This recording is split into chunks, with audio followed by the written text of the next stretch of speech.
नमस्कार, मैं हर्ष चौधरी और आप देख रहे हैं राष्ट्रवाणी। तो आइए बात करते हैं आज के मुख्य समाचार में देश भर की तमाम बड़ी खबरों पर नजर डालते हैं। अभी तक इस वीडियो को लाइक नहीं किया तो लाइक करके चैनल को सब्सक्राइब जरूर करें। आज 8 फरवरी 2026 के ताजा राष्ट्रीय और अंतर्राष्ट्रीय समाचारों में संसद की गतिविधियां, अंतर्राष्ट्रीय व्यापार और घरेलू सुरक्षा से जुड़े कई बड़े घटनाक्रम शामिल हैं। विपक्ष और सरकार के बीच राजनीतिक बहस जारी है। साथ ही कई राज्यों में मौसम और खेल से जुड़ी खबरें भी प्रमुखता से उभर रही हैं। इस खबर का व्यापक असर राजनीति, अर्थव्यवस्था और सामाजिक मुद्दों पर दिखाई दे रहा है। भारतीय मौसम विभाग ने 9 फरवरी से उत्तराखंड और हिमाचल प्रदेश में बारिश और बर्फबारी का अलर्ट जारी किया है। इसके अलावा दिल्ली, एनसीआर में आज आसमान साफ रहेगा, लेकिन ठंडी हवाओं का असर बना रहेगा। पहाड़ों में अचानक मौसम की खराबी यात्रियों के लिए चिंता का विषय बनी हुई है। इससे सड़क यात्रा और ट्रैफिक पर भी असर पड़ सकता है। चेन्नई में खेले गए आईसीसी टी20 वर्ल्ड कप 2026 मैच में न्यूजीलैंड ने अफगानिस्तान को 5 विकेट से हराकर शानदार शुरुआत की। यह जीत न्यूजीलैंड टीम के लिए मानसिक बढ़त के साथ साथ ग्रुप चरण में स्थिति को मजबूत करती है। अफगानिस्तान के बल्लेबाजों के संघर्ष के बावजूद न्यूजीलैंड ने मध्यक्रम में संतुलित प्रदर्शन दिखाया। 8 फरवरी 2026 को भारत में चांदी की कीमतों में उतार चढ़ाव जारी रहा। कई शहरों में भावों में गिरावट और बढ़ोतरी दोनों देखी गई। पटना, लखनऊ, नोएडा, मुंबई समेत प्रमुख बाजारों में रेट अलग अलग हैं, जिससे निवेशकों और ज्वेलरी कारोबारियों की निगाहें बाजार पर टिकी हुई हैं। रेट बदलते आर्थिक संकेतकों और वैश्विक डिमांड सप्लाई पर आधारित हैं। सोने और चांदी के बाजार में तरलता बनी हुई है। मुंबई में सोना दिल्ली की तुलना में सस्ता दिखा। सर्राफा बाजार में कीमतों में अंतर MCX दरों से अलग नजर आ रहा है। इन बदलावों के पीछे वैश्विक आर्थिक संकेत, ट्रेड डील अपडेट और निवेशकों की मांग का इफेक्ट है। दिल्ली NCR में आज ठंडी हवाओं और कोहरे का प्रभाव रहेगा, जिससे लोगों को सुबह शाम काफी ठंड का सामना करना पड़ेगा। मौसम विभाग के अनुसार तापमान में गिरावट और सुबह को दृश्यता कम होने की संभावना है। लोगों को सुरक्षा बरतने और गाड़ियों की रोशनी बेहतर रखने की सलाह दी गई है। जनकपुरी में गड्ढे में गिरने से हुई मौत के मामले में मुख्य आरोपी कॉन्ट्रैक्टर को पुलिस ने 1 दिन की कस्टडी में लिया है। मामले में जांच जारी है और स्थानीय प्रशासन ने सुरक्षा उपायों को कड़ा करने का निर्देश दिया है। इस घटना ने सड़क सुरक्षा और निर्माण कार्य की गुणवत्ता पर सवाल खड़े कर दिए हैं। आज के टैरो राशिफल के अनुसार कुछ राशियां शांति, सकारात्मकता और तनाव मुक्त दिन का अनुभव कर सकती हैं। विशेषज्ञों ने कुछ संकेत दिए हैं कि आज कर्म, रिश्तों और मानसिक संतुलन पर ध्यान देना फायदेमंद रहेगा। यह जानकारी ज्योतिष के शौक रखने वालों के लिए दिलचस्प हो सकती है। ICC टी20 वर्ल्ड कप के अगले चरण में नेपाल और इंग्लैंड के बीच मैच मुंबई में होगा, जहां नेपाल को 185 रन का लक्ष्य मिला है। यह मुकाबला दोनों टीमों के लिए अहम है और फैंस का ध्यान पूरी तरह क्रिकेट स्टेडियम पर लगा हुआ है। टी20 वर्ल्ड कप 2026 के लाइव स्ट्रीम विकल्प और चैनल शेड्यूल जारी कर दिया गया है, जिससे दर्शक मैचों को आसान तरीके से देख सकेंगे। इन स्ट्रीमिंग गाइड में देशों के हिसाब से अनुकूल चैनल और ऑनलाइन प्लेटफॉर्म की जानकारी दी गई है, जो क्रिकेट प्रेमियों के लिए उपयोगी है। रूस के उफा शहर में एक मेडिकल यूनिवर्सिटी हॉस्टल में भारतीय छात्रों पर चाकू से हमला हुआ, जिसमें 4 छात्र और 2 पुलिस अधिकारी घायल हुए। पुलिस ने घटना की जांच तेज कर दी है और भारत के उच्चायुक्त से संपर्क किया गया है। इंडियन स्टूडेंट्स एसोसिएशन AIMSA ने प्रधानमंत्री को सुरक्षा सुनिश्चित करने के लिए पत्र लिखा है। भारत अमेरिका ट्रेड डील तकनीकी उत्पादों को अवसर देगी। भारत उस अंतरिम ट्रेड समझौते के तहत AI, GPU और डेटा सेंटर निवेश का विस्तार होगा, जिससे भारत का डिजिटल इकोसिस्टम मजबूत होगा। निवेशकों ने इसे डेटा सेंटर और टेक उत्पाद निर्माण के अवसरों में बड़ा कदम बताया है। सरकार ने PMAY ग्रामीण के तहत 3 करोड़ 87 लाख से ज्यादा घरों को राज्यों को आवंटित किया, जिससे ग्रामीण इलाकों में आवास सुलभ होगा। यह पहल ग्रामीण अर्थव्यवस्था और सामाजिक कल्याण को मजबूत करती है। बेटी बचाओ बेटी पढ़ाओ नेशनल मूवमेंट में बदल रहा है।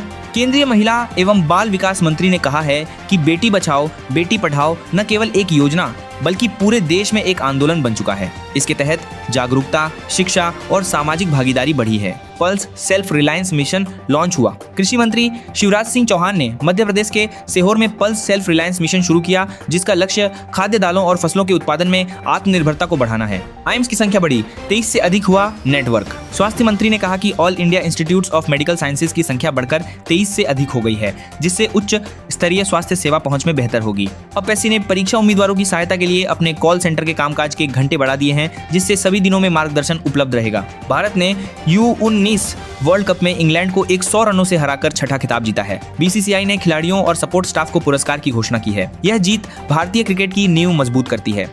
प्रधानमंत्री नरेंद्र मोदी ने संसद परिसर में 28वें कॉमनवेल्थ स्पीकर्स कॉन्फ्रेंस का उद्घाटन किया। इस कार्यक्रम में 42 देशों के 61 स्पीकर और ऑफिसर्स शामिल हुए। मोदी ने कहा कि आज भारत दुनिया की सबसे तेजी से बढ़ती अर्थव्यवस्था है। 25 करोड़ लोग गरीबी से बाहर निकले हैं। UPI दुनिया का सबसे बड़ा डिजिटल पेमेंट सिस्टम है। भारत वैक्सीन उत्पादन में नंबर 1 और स्टील उत्पादन में नंबर 2 है। ट्रंप प्रशासन ने पाकिस्तान और बांग्लादेश समेत 75 देशों के नागरिकों की एंट्री पर रोक लगाई है। रूस, Afghanistan, Brazil, Iran, Iraq, Thailand और यमन जैसे देश भी सूची में शामिल हैं। वीजा प्रोसेसिंग भी रोकी गई है। आदेश 21 जनवरी से लागू होगा। 2 एग्जिट पोल में भाजपा गठबंधन को बहुमत मिलने का अनुमान जताया गया है। अनुमानित सीटें 130 से 150 तक बताई गई हैं। उद्धव ठाकरे की शिवसेना को 60 सीटें मिल सकती हैं। पाकिस्तान का दावा।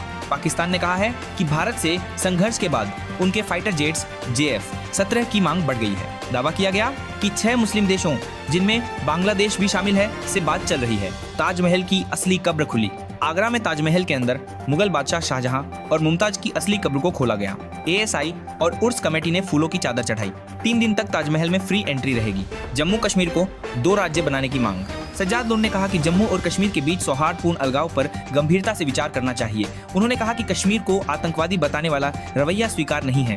भारत और यूरोपीय संघ संबंधों का नया अध्याय शुरू। 77वें गणतंत्र दिवस पर यूरोपीय संघ के 2 शीर्ष नेता मुख्य अतिथि होंगे।